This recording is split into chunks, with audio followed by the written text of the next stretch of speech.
free, fantastic and क्या focused videos, content और syllabus based videos, to the point, फालतू बात नहीं। चलो टॉपिक पर आते हैं। मैं डॉक्टर आनंद प्रदीक्षित आज आपको शासन व्यवस्था बताने जा रहा हूँ। संगम कालीन इतिहास का वीडियो, संगम कालीन शासन व्यवस्था बताने जा रहा हूँ। संगम युग में राज्य जो होते थे वो कुल संघ थे, कुल संघ, जिन्हें चेर नाडु, चोल नाडु, पांड्य नाडु कहा जाता था। नाडु यानी छोटे यूनिट्स। कुल संघ का मतलब है एक तरह के स्मॉल यूनिट्स।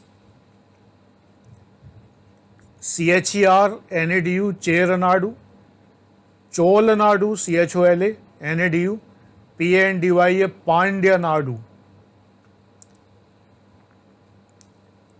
राजनीतिक शासन व्यवस्था में सभी सदस्यों का सत्ता में कोई ना कोई हिस्सा था।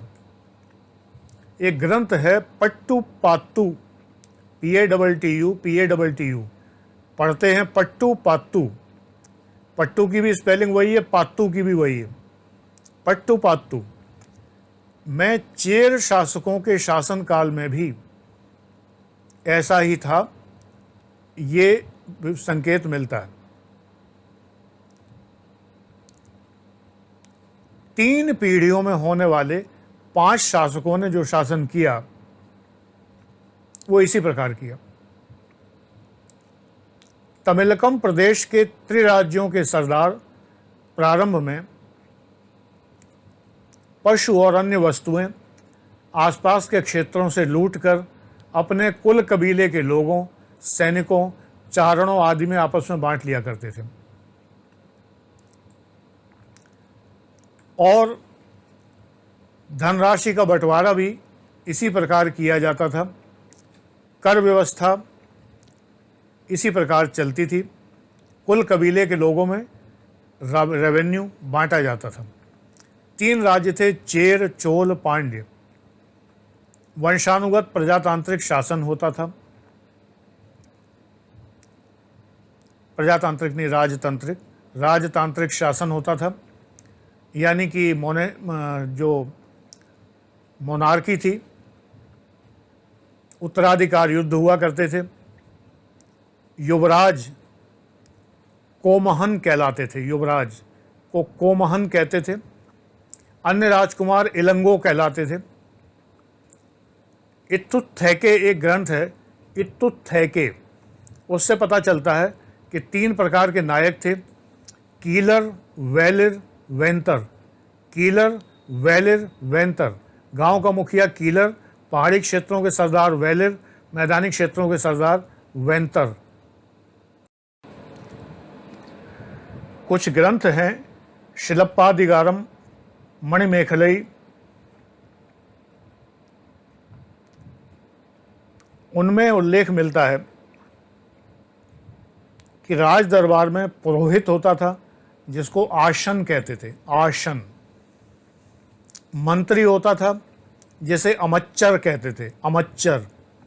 सेना नायक होता था तनित तलवैर, क्या हम इंग्लिश स्पेलिंग भी बता देंगे, तनित level, तनित Thalaivar, TANITTA, तनित, LAIVARA, level, तनित level.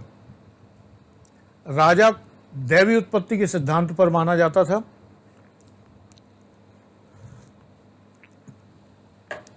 यानी राजा को ईश्वर ने भेजा है।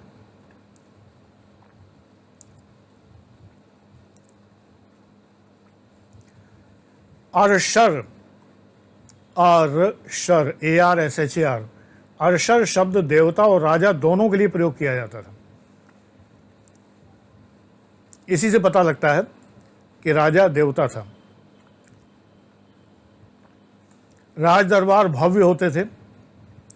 जन्मदिन मनाए जाते थे, पेरुमाल। आयोजित किए जाते थे, मनोरंजन बहुत होते थे।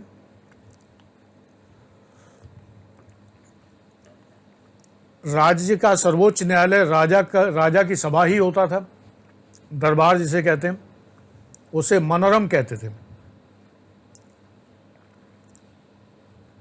मनोरम।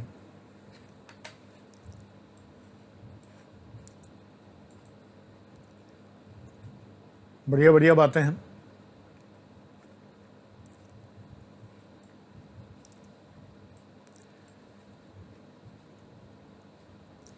संगम के बाद एक संगम काल के बाद की एक रचना है कोरल।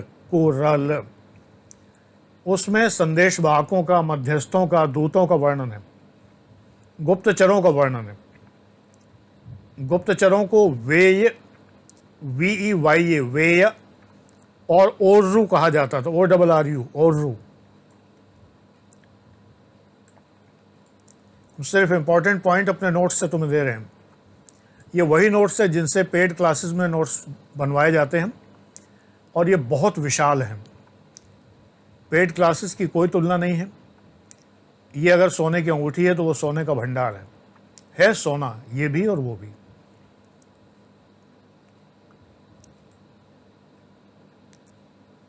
संगम युगीन शासक विजगीषु होते थे, युद्ध प्रेमी होते थे। विजगीषु का अर्थ आप कमेंट्स में बताइएगा।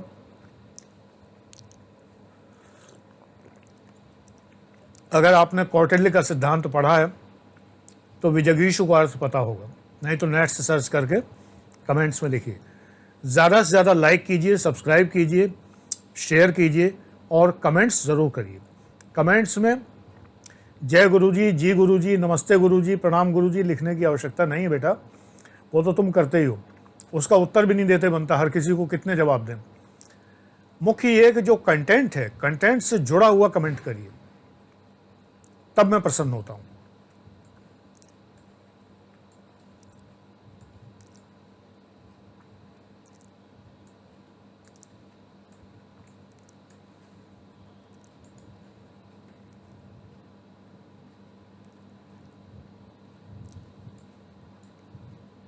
ये एक पुस्तक है MGS नारायणन, संगम वाङ्मय।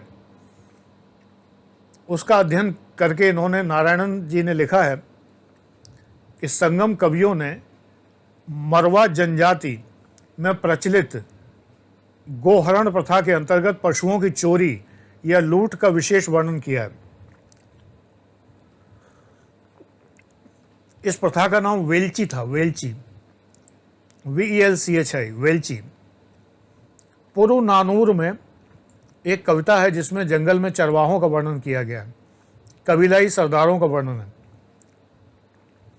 और पशुओं की चोरी का, पशुओं के मारने का, पशुओं के प्रयोग का वर्णन है, पशुओं पर प्रयोग जो किए जाते थे उनका वर्णन है।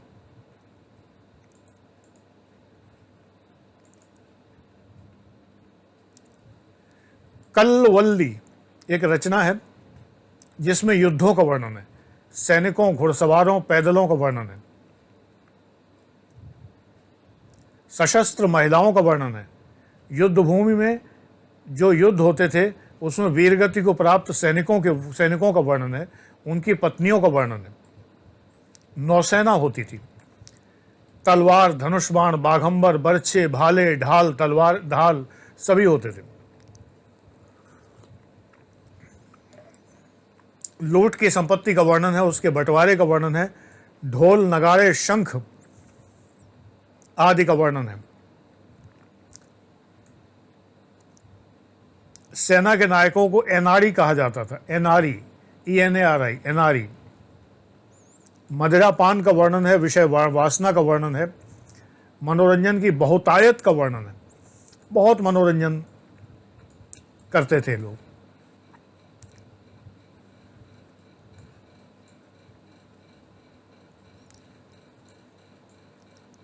विजगीषु का अर्थ बता दूं, युद्ध में विजय का इच्छुक।